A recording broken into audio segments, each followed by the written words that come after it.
நேயர்கள் எல்லாருக்கும் வணக்கம். இந்த வீடியோவில் நவகிரகத்தில் முழு சுப கிரகமாக இருக்கக்கூடிய குரு பகவானோட வக்ர நிவர்த்தி பலன் அப்படிங்கிறது தான் நம்ம பார்க்க போகிறோம். அதாவது நவகிரகங்கள்லேயே முழு சுப கிரகம் அப்படின்னா குரு பகவானை சொல்லுவாங்க. குரு பகவானோட அருள் இருந்தால் எல்லா விதமான நன்மைகள் அப்படிங்கிறதும் நடக்கும் அப்படிங்கிறது தான் காலம் காலமாக நாம் எல்லாருமே அனுசரிக்கக்கூடிய நடைமுறை அப்படிங்கிறது. அப்போ குரு அருள் அப்படிங்கிறது எதுக்காக இருந்தாலும் அவசியமான ஒரு தேவை அப்படிங்கிறது. இப்போ குரு பகவான் இத்தனை நாளாக பார்த்தீங்கன்னா மேச ராசியில் செவ்வாய் பகவானோட வீட்டில் வக்கரமாகி பலமிழந்து போயிட்டாரு. இப்போ குரு பலமிழந்து போயிட்டாரு அப்படிங்கிறப்ப அவரோட பார்வைக்கும் பார்த்தீங்கன்னா பலம் அப்படிங்கிறது குறைஞ்சி போயிருந்தது.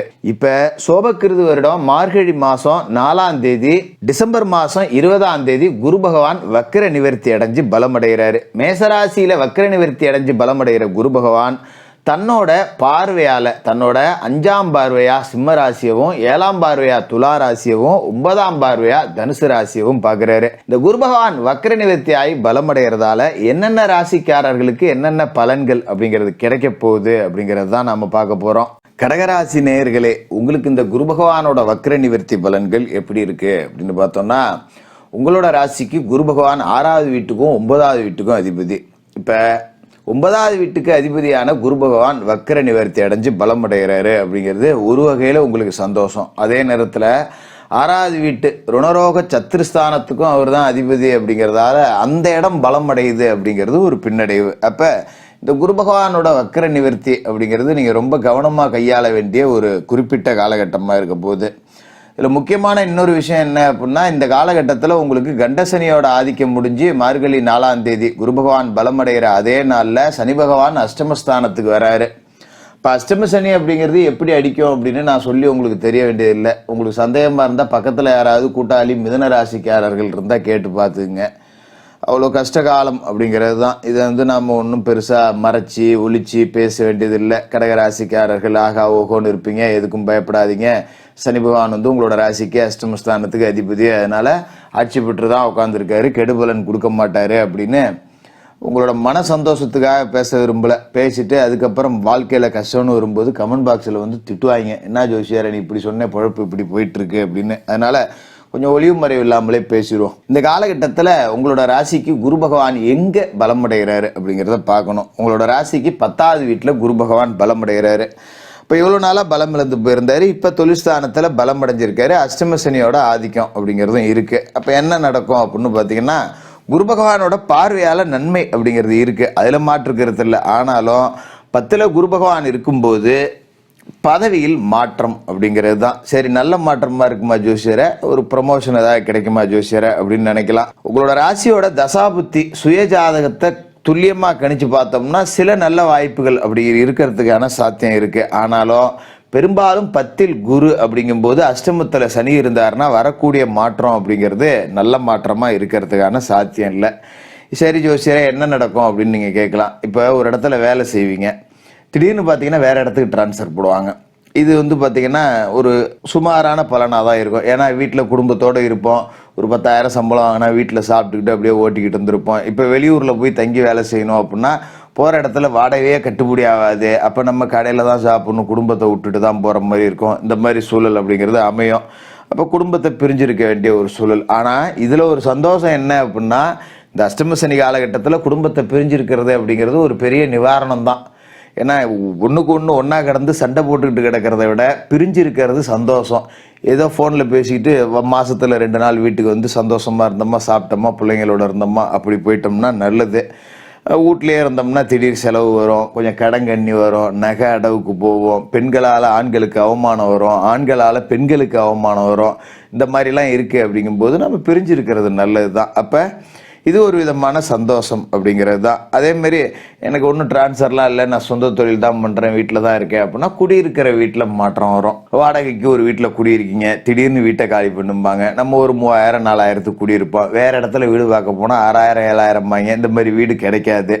அப்போ என்னடா இது வெட்டி செலவு 2000 எக்ஸ்ட்ரா போகுது அப்படிங்கிற மாதிரி ஒரு மன வருத்தத்தை கொடுக்குற மாற்றமாக தான் இருக்கும். அப்போ கூடுமான வரைக்கும் நம்ம எல்லாத்துக்குமே தயார் நிலையில் நம்மளை வச்சுக்கிறது நல்லது. இப்போ ஒரு வீடு நம்ம குடியிருக்கோம், வாடகை வீட்டில் இருக்கோம்னா இன்னொரு வீடு ஏதாவது கிடைச்சிதுன்னா பார்த்து தற்காலிகத்துக்கு எதுவும் பிரச்சனை இல்லாமல் இருந்ததுன்னா ஓட்டிக்கலாம், இல்லைன்னா தயார் பண்ணி வச்சுக்கிறது நல்லது.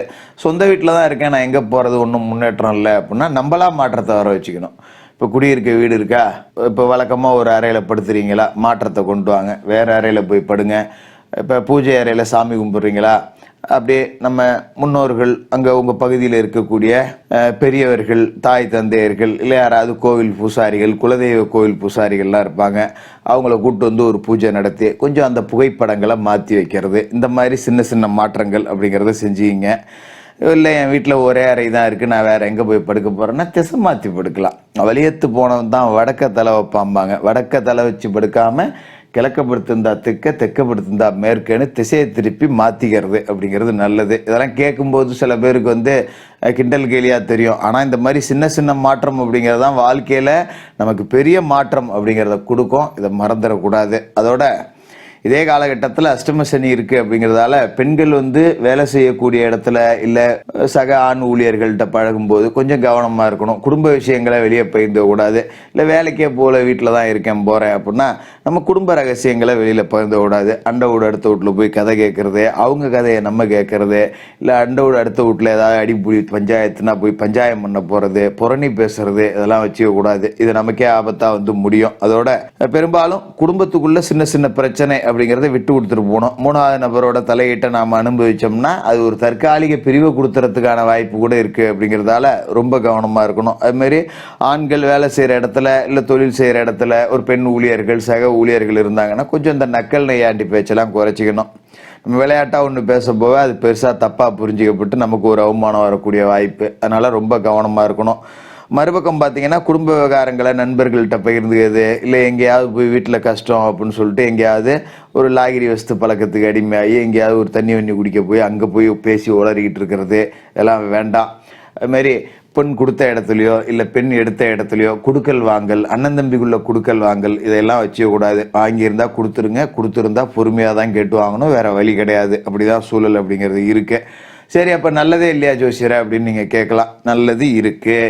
குரு பகவான் உங்களோட ராசிக்கு 10வது வீட்டில் இருந்தாலும் அவரோட பார்வைக்குன்னு பலன் இருக்குது. இப்போ அவர் பலம் அடைஞ்சிருக்காருங்கும் போது அவரோட பார்வையும் பலம் அடையுது. அப்போ குரு பகவான் உங்களோட ராசிக்கு 2, 4, 6 இந்த 3 வீட்டை பார்க்குறாரு. அப்போ 2ஆம் இடத்தை பார்க்குறாரு அப்படின்னா காசு பணம் கொடுத்துருவார். என்னதான் அஷ்டம சனி தாக்கம் அப்படிங்கிறது உங்களுக்கு இருந்தாலும் காசு பண புழக்கத்துக்கு பஞ்சம் இருக்காது. அது ஒரு நல்ல ஒரு இதுதான். நம்மகிட்டே 10 ரூபா காசு இல்லைனாலும் அர்ஜென்ட்டுக்கு கேட்டால் கொடுக்கறதுக்கு ஆளுங்க ரெடியாக இருப்பாங்க, சந்தோஷமாக இருக்கும். குடும்பஸ்தானத்தில் குரு பார்வை இருக்குது அப்படிங்கும்போது வெளியில் 1008 பிரச்சனை இருந்தாலும் வீட்டுக்கு வந்தால் ஓரளவுக்கு சந்தோஷமாக இருக்கலாம். விட்டு கொடுத்து போனால் அது ஒன்றும் பிரச்சனை இல்லை. அதுமாரி வாக்குஸ்தானத்தில் குரு பார்வை இருக்குது அப்படிங்கும்போது பேச்சில் கொஞ்சம் நயமாக பேசுனீங்கன்னா காரியம் சாதிச்சிடலாம், எப்பேற்பட்ட காரியத்தையும். அதுக்காக இடக்கு முடக்கா வார்த்தையை விட்டோம்னா அஷ்டம சனி இருக்குங்கிறத மறந்துடக்கூடாது. தேவையில்லாத அடுத்த பஞ்சாயத்துக்கு போய் பேசக்கூடாது. பொது வெளியில் பேசும்போது வார்த்தையில் நிதானத்தை கடைபிடிக்கணும். நயமாக பேசுனா காரியம் சாதிச்சிடலாம். அதுமாரி குருவோட பார்வை அப்படிங்கிறது 4வது வீட்லேயும் விழுவுது. அதேமாரி குருவோட பார்வை அப்படிங்கிறது 4வது வீட்டில் விழுவுது. சுகஸ்தானம் வலுவடையுது. அப்போ உடல் ஆரோக்கியம் நல்லா இருக்கும். தாயார் வழியில் ஆதரவு கிடைக்கும். தாயார் உங்களுக்கு ஒரு உதவியாக இருப்பாங்க. ஒரு 10 ரூபா கொடுத்து உதவுவாங்க. ஒரு பஞ்சாயத்து வந்தால் கூட உங்கள் பக்கம் நின்று பேசுவாங்க, உங்களுக்கு சப்போர்ட்டாக இருப்பாங்க. இது ஒரு நல்ல ஒரு தெம்பை கொடுக்கும். அதோட ராசிக்கு 6வது வீட்லேயும் குருவோட பார்வை இருக்குது அப்படிங்கிறதால ஓரளவுக்கு கடன் பிரச்சனை அப்படிங்கிறது பெருசாக நெருக்காது. எங்கேயாவது ஒரு ரூபத்தில் பணம் வந்துடும், கடங்கண்ணை அடைச்சி போடலாம். உடம்பும் கொஞ்சம் நல்லா தான் இருக்கும். ருணரோக சத்துருஸ்தானம், எதிரிகள் பலம் இழக்கிறாங்க அப்படிங்கும்போது ஓரளவுக்கு நம்ம அப்படியே ஸ்மூத்தாக வாழ்க்கையை ஓட்டிடலாம். கொஞ்சம் கர்ம வினைகள் படி நடந்துக்கிறது அப்படிங்கிறது ரொம்ப முக்கியம். யாருக்கும் தீங்கு நினைக்காம துரோகம் பண்ணாமல் நம்ம வேலை உண்டு நம்ம உண்டுன்னு வாழ்ந்துக்கிட்டோம்னா பெரிய அளவில் பாதிப்பு இருக்காது. இப்போ ஏப்ரல் மாதத்துக்கு பிறகு குரு பயிற்சி நடக்குது. உங்கள் ராசிக்கு லாபஸ்தானத்துக்கு குரு வருவார். அப்போ அஷ்டம சனியோட தாக்கம் அப்படிங்கிறது குறையும். இந்த குரு வக்கர காலத்தில் 2024 ஏப்ரல் வரைக்கும் நாம் கொஞ்சம் அஷ்டம சனியோட ஆதிக்கமும் இருக்குது, குருவோட நிலையும் சரியில்லைங்கிறதால எதிலையுமே விட்டு கொடுத்து போகிறது நல்லது. வியாழக்கிழமையில குருவுக்கு நெய் தீபம் ஏற்றணும், சனிக்கிழமையில விநாயகர் வழிபாடு செய்யணும், அனுமன் வழிபாடு செய்யணும், சனி பகவானுக்கு எல் தீபம் ஏற்றி வணங்கணும். மாற்றுத்திறனாளிகளுக்கு உங்களால் முடிஞ்ச உதவிகளை செய்யணும். இதை செஞ்சுட்டா இந்த சோதனை காலம் அப்படிங்கிறத கடந்துடலாம்.